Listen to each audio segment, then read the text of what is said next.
Si vous arrivez à maîtriser ce cadre de copywriting, vous allez faire plus de ventes que vous n'avez jamais faites dans votre vie.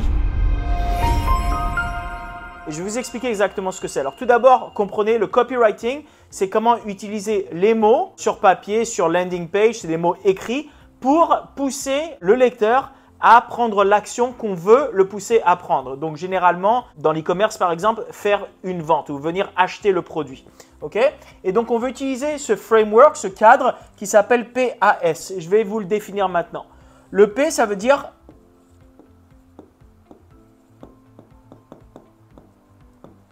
problème. Okay? Donc, ce que vous voulez faire, c'est vous voulez définir ou appeler en général le problème du client potentiel. Par exemple, si c'est quelqu'un qui travaille dans un bureau et qui est assis toute la journée devant son ordinateur, est-ce que vous en avez marre d'être assis au bureau toute la journée en ayant mal au dos? Okay? Boum, vous parlez du problème. La deuxième partie, ça s'appelle A pour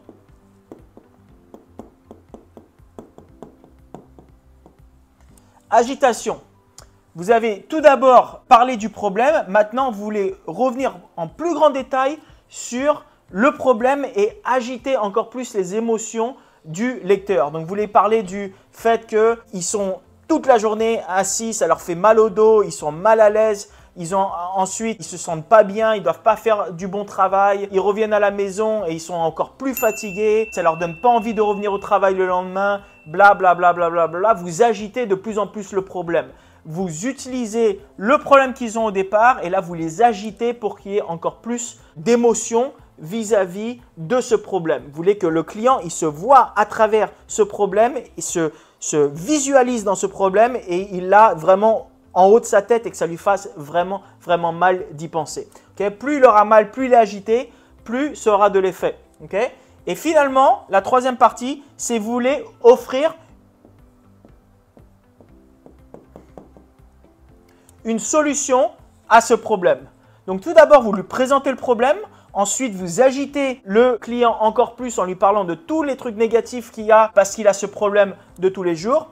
Et finalement, vous avez la solution. Et la solution, généralement, c'est le produit que vous allez offrir. Donc, ça peut être quelque chose qui vous permet, alors là, dans l'exemple que j'ai donné, d'être mieux assis pour que vous n'ayez pas mal au dos, pour garder votre posture toute droite, pour vous sentir mieux. Mais c'est le principe. D'abord, vous le faites. Vous appelez le problème qu'ils ressentent. Ensuite, vous les agitez avec tout ce qui peut passer et tous les problèmes que cause ce problème. Et ensuite, vous leur offrez une solution qui est généralement votre produit ou votre service. Okay? Et plus vous allez faire ça, alors ça, vous pouvez utiliser ce framework à travers non seulement ce qu'on appelle la landing page, c'est-à-dire que c'est la page du produit, mais aussi sur vos publicités. Vous pouvez utiliser ce framework aussi sur vos emails que vous envoyez à vos clients. Vous pouvez utiliser ce framework de partout. Vous pouvez même utiliser ce framework si vous êtes en train de parler et communiquer à travers une vidéo comme celle-ci avec des clients potentiels. Okay? Donc, à tout moment, vous pouvez utiliser ce framework, le PAS, pour essayer de pousser le client à prendre l'action que vous voulez, c'est-à-dire de vouloir penser que la solution que vous allez offrir, c'est la solution qui est recherchée pour résoudre ce problème. Okay? Donc, utilisez le PAS framework pour faire bien plus de ventes dans votre business. Si vous avez aimé cette vidéo, n'oubliez pas de vous abonner, de mettre un like et un commentaire et je vous vois dans une prochaine vidéo. Ciao!